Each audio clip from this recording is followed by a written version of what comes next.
All right, here we go, Dragons. Week 2. Here's the deal. With this mindset towards thinking about how all the work you've done so far is as a performer, I want you to start to understand how we are going to translate those ideas we learned in the rehearsal space to the recording studio process.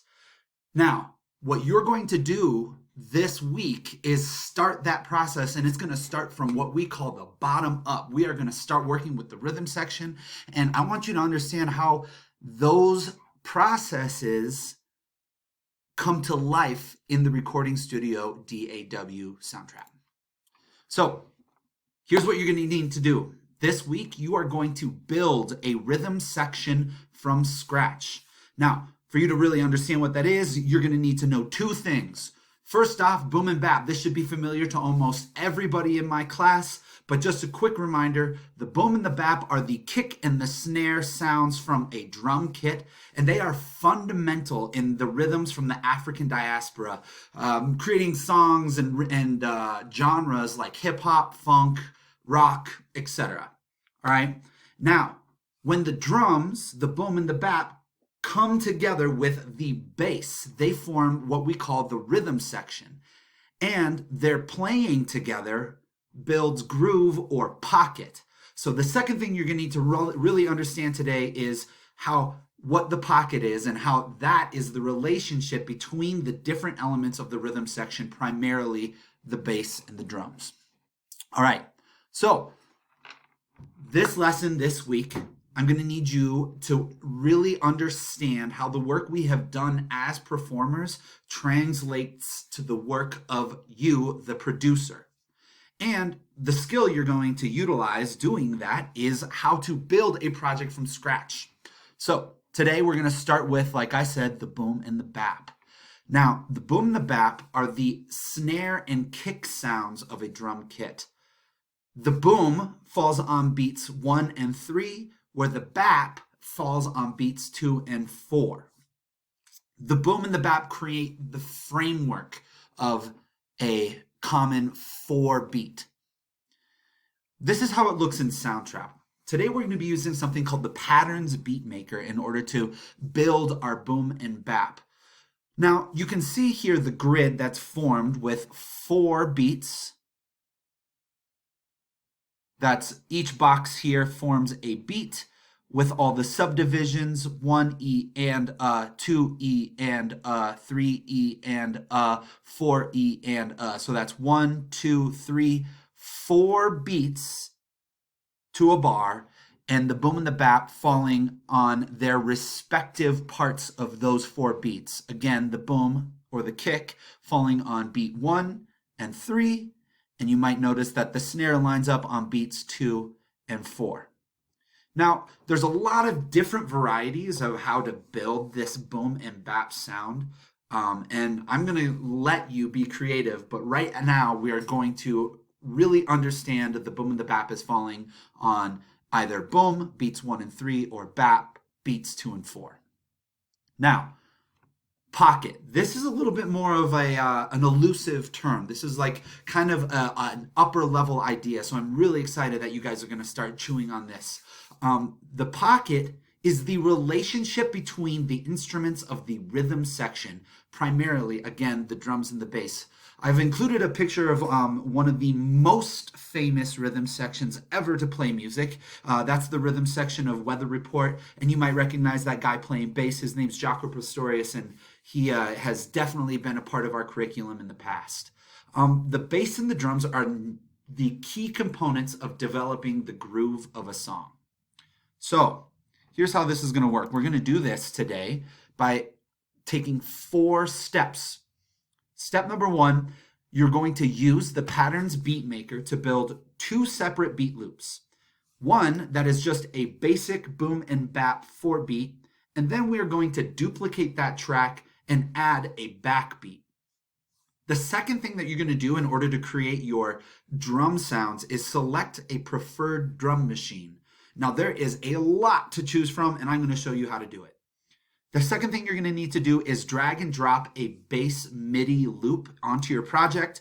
And then I'm going to also show you how to make some adjustments to that particular sound in order to have the patch that you want.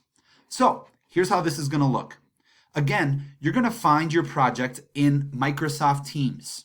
When you find Music Assignment Week 2, I'm going to ask you to click on that project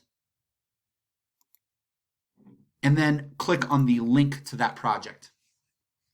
It'll take you directly to the Soundtrap working screen as long as you have followed the instructions from previous lessons.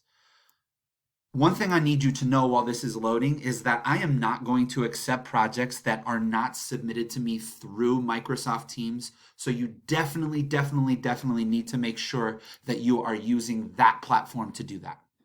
Okay, once you're in once you are in Soundtrap, you'll notice that I already have 2 beats set up for you already. One is titled your basic 4 beat, and then the other is titled backbeat. We're going to start with the basic 4 beat and build out our 2 and 4 and 1 and 3 kick and snare sounds. In order to get into the Patterns Beat Maker, you can just double click on the loop icon, which is currently blank. I'm going to remind you that each of these squares represents a beat with the subdivisions as the individual blocks inside of that beat. For the kick or the boom sound, we are going to insert that on beat 1 and 3. It'll sound like this.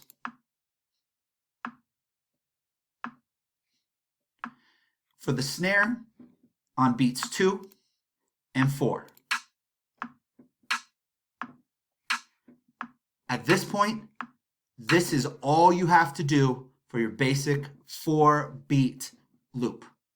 Then, I'm going to recreate that exact thing in the backbeat section with the kick on beat 1 and 3, the snare on beats 2 and 4. Here's where the backbeat comes into play. I'm going to use other sounds. I'm going to use a hi-hat sound, and honestly, I might be a little bit random. I might be a little bit creative with the way that I experiment with this, and I'm going to add all sorts of subdivisions throughout this in order to create something that happens behind or back of the basic beat. This is why we call it a backbeat. I might also choose to pick a different sound. I'm particularly partial to this rim shot sound, and I'm going to create another random backbeat to fit within that. Let's hear what this sounds like.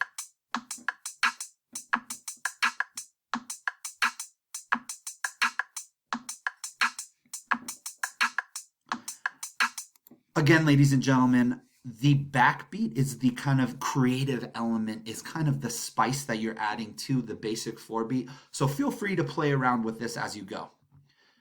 Once you are done creating your beat and your backbeat, I want you to pick a drum machine. This is step 2 of your assignment this week. In order to select the drum machine that you want, you're going to click where it says machines here. And then you're going to scroll through all the different machines that are here. You can hit play and then kind of experiment as it goes.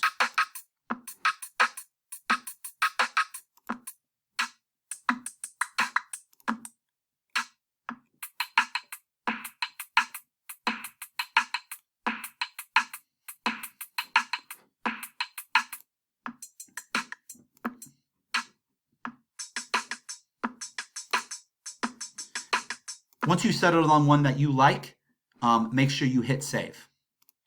Okay, now you're ready for step 3. Step 3 is to include a bass sound in order to add the second half of the rhythm section, thus building a pocket like we talked about earlier. I'm going to go to my loop library and I'm going to unclick all of my search features in order to have a blank slate. Then, obviously, I'm looking for a bass sound, so I'm going to click on the word bass. And in order for you to be able to make adjustments to the sound later on in your project, I'm going to ask that you select any of our MIDI sounds. In here, then you can start experimenting with some of the bass sounds to go along with your boom and bap basic or backbeat 4 beats.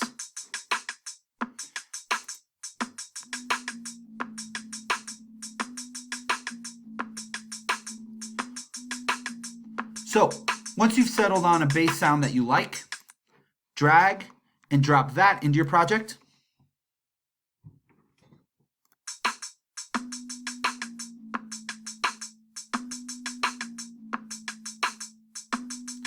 And then step 4 is to make adjustments to that bass sound so that you have the patch that you're looking for. Similar to the drum sound, I'm going to go to Show Instrument. I'm going to hit play. And then right up here is my library of all the different bass sounds I could be using. I could choose from acoustic basses, electric basses, synth basses, so on and so forth.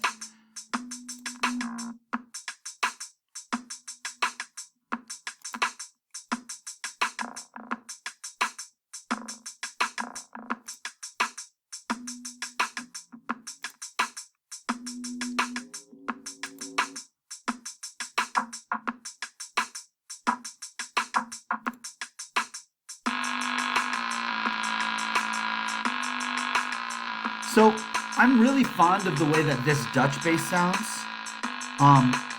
as a basic sound, but to be honest, I would like to hear it sound a little bit deeper. So I'm going to go to Edit, I'm going to go to Transpose, and I'm going to drop the octave or minus the octave once.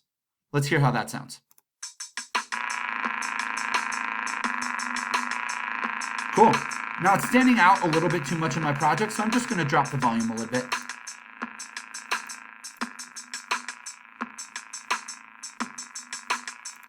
Again, this is where the creativity comes into play, and this is your opportunity to choose the sounds that you think sound best. So, just a reminder, this week's project is 4 steps long. Step 1 is create your beat with the Patterns Beat Maker. First, you will need to create a basic 4-beat, which is just going to be a boom and a bap or kick and snare. The second is going to be able to make a backbeat, which is that same boom and bap, but then using other elements from the drum kit in order to flesh out the background noises in the beat. You're then, step 2, going to select the drum machine you want. Step 3 is going to select a bass MIDI sound to drag and drop into your project. And then step 4 will be to change the bass patch so that you are finding the one that you want. I'm just going to remind you that the expectation is that everything gets submitted through Microsoft Teams, and I'm looking forward to seeing you on Tuesday and Thursday between 1:40 and 2:40 to answer any questions that you might have. All right, guys, good luck, and I'm really excited to hear what you're about to make.